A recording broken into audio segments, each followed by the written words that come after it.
שלום לכל מי שמצטרף אלינו כעת.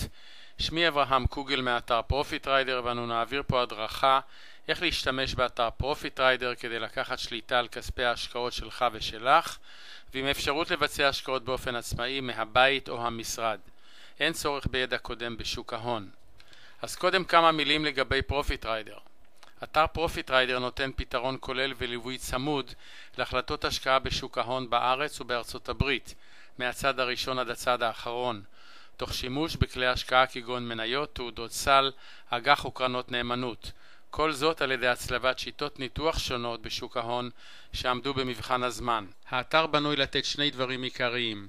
דבר אחד זה רעיונות השקעה ספציפיים ללונג, או במילים אחרות קניות לתקופה של שוק עולה, ורעיונות השקעה לשורט בתקופה של שוק יורד. בלוג הכולל סקירות של שוק ההון בארץ ובעולם מתפרסם כפעמיים בשבוע. אנו מכירים בעובדה של קיץ וחורף פיננסי, גלי עלייה וגלי ירידה בבורסות, וגם בצורך להתאים את רעיונות ההשקעה בהתאם לגלים, כולל החלפת מסלול ההשקעה בחיסכון לטווח הארוך, ממסלול מנייתי למסלול סולידי, ובתקופות אחרות להפך. יש לנו רעיונות די מובהקים לנושא זה. לקראת 2008 למשל, אנחנו נזהרנו והזהרנו מראש שהולכת להיות מפולת, והצבענו על היתרון לעבור למסלולים סולידיים של אג"ח מדינה.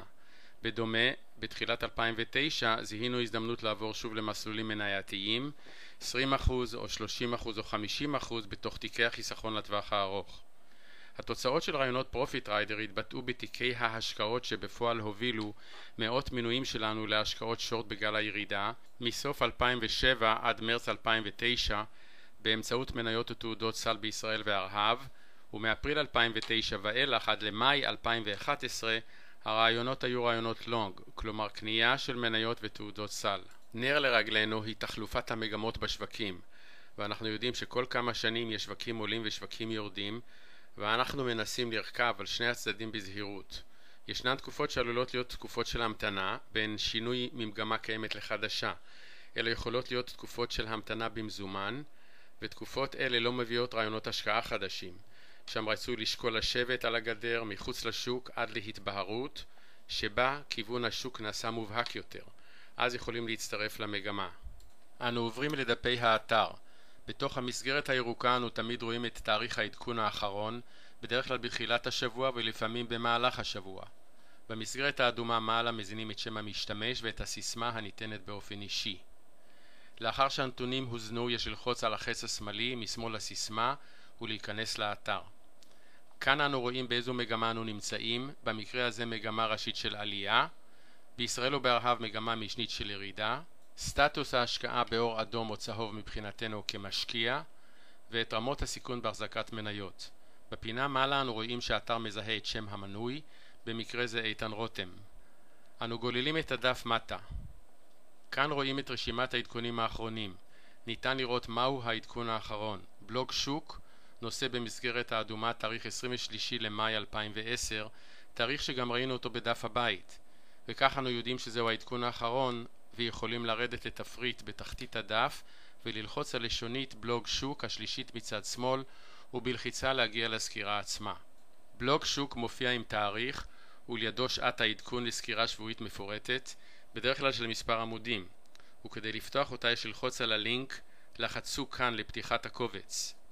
מתחת ללינק, ב-21 למאי 2010 אנו רואים סקירה קצרה יותר שטיפוסית לסקירת מהלך השבוע ובדרך כלל מופיעה בטקסט פתוח. נעבור לפקודות לונג. קנייה בלימיט, buy limit, פקודה שכמעט אף פעם אנו לא משתמשים בה, שהרי קנייה בלימיט זה אומר לקנות במחיר הנקוב או במחיר טוב יותר לקונה, מחיר נמוך יותר. באם העברנו פקודת קנייה של $50 לימיט, חובה על הברוקר לקנות לנו אותה במחיר של $50 או במחיר נמוך יותר, ואין מצב שיקנה אותה בסנט אחד יותר. למרות שהפקודה מאוד פופולרית, אנו חושבים בדיוק להפך. אנו לא רוצים לקנות במחיר זול מהמחיר הנקוב, אלא מעדיפים לקנות אותה בסוג הפקודה הבא. לקנות מעל, buy stop, אנו מעדיפים לקנות אותה מעל רמת התנגדות מסוימת, בעלת משמעות כלשהי, כך שאם המניה חוצה את ההתנגדות מעלה ומתגברת עליה, אז היא מוכיחה לנו שהיא כדאית לקנייה. הפקודה הבאה, סטופ למכור מתחת, sell stop, זו פקודת מחירה לצאת מהמניה, מתחת למחיר השוק הנוכחי, כאשר מחיר השוק ירד ויגיע למחיר הנקוב. אנו רוצים למכור אותה במחיר בו היא תשבור מטה רמת תמיכה מסוימת. לפני שנעבור על פקודות שורט שונות, נגדיר את המושג שורט. שורט פירושו מחירה בחסר. אנו מוכרים משהו שאינו בבעלותנו כמוכרים, אלא בבעלות חבר בורסה המשאיל לנו אותה, ושאותה נצטרך להחזיר לו בעתיד. בשוק הנמצא במגמת ירידה, המוכר מקווה למכור אותה במחיר יחסי גבוה, ולקנות אותה חזרה בעתיד על מנת להחזיר אותה למוכר במחיר נמוך יותר, כאשר הפרש המחירים הוא הרווח של המוכר. לדוגמה, אם מכרנו 100 מניות שקיבלנו בהלוואה מהברוקר ב$40, נכנסו לחשבוננו $4,000, ובאם קנינו אותם בתאריך מאוחר יותר בשוק במחיר $30, שילמנו $3,000 על הקנייה, יצאנו ברווח של $1,000 והחזרנו את המניות שקיבלנו בהלוואה. הפקודה הבאה, מחירה בלימיט, sell short limit. כמו בפקודות לונג, אנו כמעט לא משתמשים בה, היא מחייבת את הברוקר למכור במחיר הנקוב או גבוה ממנו, ואין מצב שהברוקר ימכור אותה בסנט אחד פחות מהמחיר הנקוב. למרות שהפקודה מאוד פופולרית, אנו חושבים בדיוק להפך. אנו לא רוצים למכור אותה במחיר יקר, אלא מעדיפים למכור אותה בסוג הפקודה הבא. למכור מתחת, sell short stop. אנו נכנסים למניה לשורט למחירה, כאשר היא שוברת רמת תמיכה מסוימת, מה שמשקף פוטנציאל של המשך ירידה מטה. הפקודה הבאה, סטופ לקנות מעל, buy cover stop. זו פקודה לקנות כדי לצאת מפוזיציית שורט מעל למחיר השוק הנוכחי, כאשר מחיר השוק יעלה ויגיע למחיר הנקוב. אנו רוצים לקנות אותה אם תשבור מעל רמת התנגדות מסוימת. שימו לב למשהו מאוד קריטי וחשוב. את פקודת הסטופ הראשונה להגנה על השקעתנו יש להכניס למערכת המסחר הביתית העומדת לרשותכם או להעבירה לברוקר מיד לאחר הכניסה לפוזיציית לונג או שורט. שנית, כל פקודות הסטופ למיניהן הן פקודות עתידיות במחירים גבוהים או נמוכים ממחיר השוק הנוכחי, ולכן חשוב שישארו בתוקף לטווח הארוך עד תאריך שנקבע על ידי הברוקר או עד תאריך שיבוטלו על ידכם באם תבחרו לבטלן. זאת להבדיל מברירת המחדל, פקודת יום, day order, התקפה ליום אחד בלבד. ננסה כעת להמחיש את משמעות הפקודה לקנות מעל בגרף יומי של מניה. מאחר והמחירים בדוגמה מוצגים בשיטת הנרות היפנים, נעבור על מספר הגדרות. בחלק התחתון של הדף מצד שמאל מוצגים שני נרות, אחד לבן והשני אדום. החלק העבה של הנר נקרא גוף, והוא מייצג את המרווח בין מחיר הפתיחה למחיר הסגירה של המניה לתקופת המסחר אותה מייצג הנר. בנר לבן הנקודה הנמוכה בגוף מתארת את מחיר הפתיחה, והנקודה הגבוהה בגוף את מחיר הסגירה. בנר אדום הנקודה הגבוהה בגוף היא מחיר הפתיחה והנמוכה סגירה. הקווים הדקים מעל ומתחת לגוף נקראים זנבות. קצה הזנב העליון הוא המחיר הגבוה ביותר אליו הגיע הנייר, וקצה הזנב התחתון המחיר הנמוך ביותר. נר יומי מייצג את המחירים של יום מסחר אחד, ובגרף שבועי כל נר מייצג שבוע אחד. נסתכל כעת על דוגמה ממשית לשימוש בפקודת buy stop. נניח שהחלטנו לקנות את המניה לאחר יום המסחר המסומן בחץ הכחול, בו הגבוה לאותו יום הגיע ל-24.41. לפני פתיחת השוק ביום המחרת העברנו פקודת buy stop לקנות מעל 24.5, להתגבר על ההתנגדות המיוצגת על ידי הגבוה של יום אתמול ב-24.41. למחרת היום המניה לא נקנתה, הגבוה של אותו יום לא הגיע ל-24.5. מאחר והמניה לא נקנתה, ניתן היה לשנות את מחיר הכניסה ל-24.20, קצת גבוה מעל הגבוה החדש ב-24.10. אך בדוגמה שלפנינו הייתה חשיבות בהתגברות על ההתנגדות של 24.41, ולכן לא שינינו את מחיר הכניסה. יום לאחר מכן המניה נפתחה בסביבות 23.5, נסגרה ב-24, אבל במשך היום הגבוה שלה, ראו את הזנב העליון, הגיע עד 25.5 ולכן היא נקנתה ב-24.5. במהלך המשך העליות ניתנה פקודה לממש רווח על חצי כמות בפקודת לימיט ב-28.5. לשם הגיעה המניה בנר הימני האחרון שבגרף. שם המחיר הגבוה הגיע ל-29.30. מאחר ומחיר הפתיחה והסגירה של המניה באותו יום היה זהה ב-27.10, קיבלנו תצורת דוג'י בתחתית של מרווח המחירים היומי, מה שגם הראה אפשרות של מיצוי העלייה. החלטנו למכור למחרת את יתרת ההחזקה במניה מתחת ל-26.80 כדי להתגבר על התמיכה ב-26.90 הנמוך של אותו יום.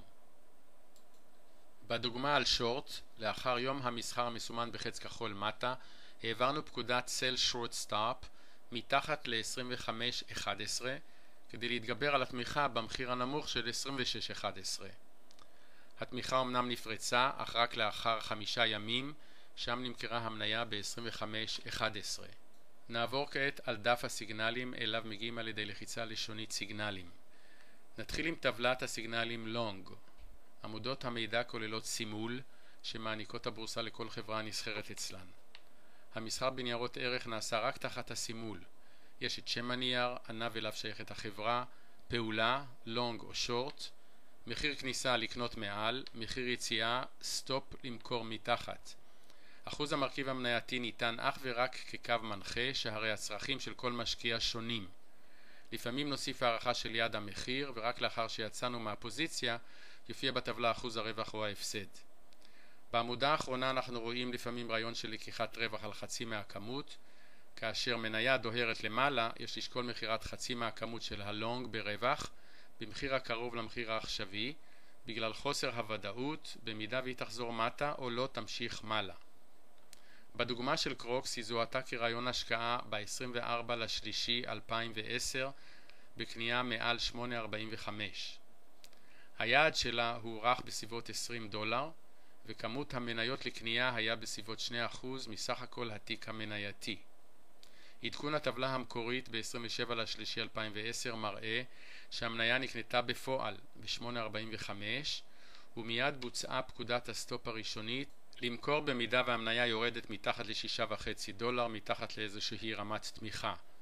ב-8.4/2010 ככל שהמניה עלתה, קידמנו את רמת הסטופ לרמות תמיכה חדשות. הסטופ הורם ל-8.25, כנ"ל גם הועלה מחיר הלימיט ל$10.5. נעבור לסיגנלים בשורט. אנו רואים רשימה שניתנה ב-19.4/2010 ובה מופיעה הזדמנות השורט ב-CNX. מחיר כניסה למכור מתחת ל-42.35, היעד שלה ירידה ל-37, לשקול כמות של 0.9% מהתיק המנייתי, ובמידה ותרד ל-38.12 לחסות חצי כמות מהשורט בפקודת קנייה בלימיט. בהמשך, ב-20.4/2010 המניה נמכרה בשורט, הוצב סטופ לקנות מעל 45.60. ב-11.5/2010 כאשר המניה עשתה כברת דרך בדרכה מטה, שינינו את מחיר הסטופ בפקודת סטופ לקנות מעל 40.23. יש לנו גם אפיק סיגנלים למנועי זהב. אלה רעיונות השקעה בסיכון יותר גבוה, מניות יותר תנודתיות וכדומה, הנמצאות בלשונית MyScan. בלשונית חיסכון יש רעיונות לחיסכון לטווח הארוך, קרנות נאמנות להפקדה חודשית בהוראת קבע והכוונה להחלפת מסלולים. בנושא החבילות למנויים יש לנו חבילת בלוג המקנה עיון בסקירות השבועיות של ימי ראשון ובסקירות במהלך השבוע במידה ויש, חבילת כסף הכוללת את הכניסה לבלוג פלוס רעיונות השקעה ללונג או לשורט בישראל ובארצות הברית, וחבילת זהב הכוללת הכל, את הסקירות השבועיות, רעיונות השקעה ללונג או לשורט ורעיונות השקעה נוספים ב-MyScan. לסיכום, אתר פרופיטריידר לא צורך יותר מכ-5-10 דקות ביום, פעם ביום, כדי לעקוב אחרי רעיונות ההשקעה ולבצעם במערכת ביתית או על ידי העברת פקודות לברוקר לפני פתיחת הבורסות. 1. להזין את פקודת הכניסה לפוזיציות לונג או שורט. 2. לבדוק באם פקודת הכניסה בוצעה בפועל. 3. באם הפקודה בוצעה, להזין את פקודת הסטופ ואת פקודת היציאה. 4. לבדוק באם פקודת היציאה בוצעה בפועל. אנו מקווים שאתר פרופיטריידר ייצור תפנית חשובה בתוצאות השקעותיכם בשוק ההון ויעזור לכם לקחת שליטה על כספיכם. אנו מאחלים לכם הצלחה בהמשך הדרך.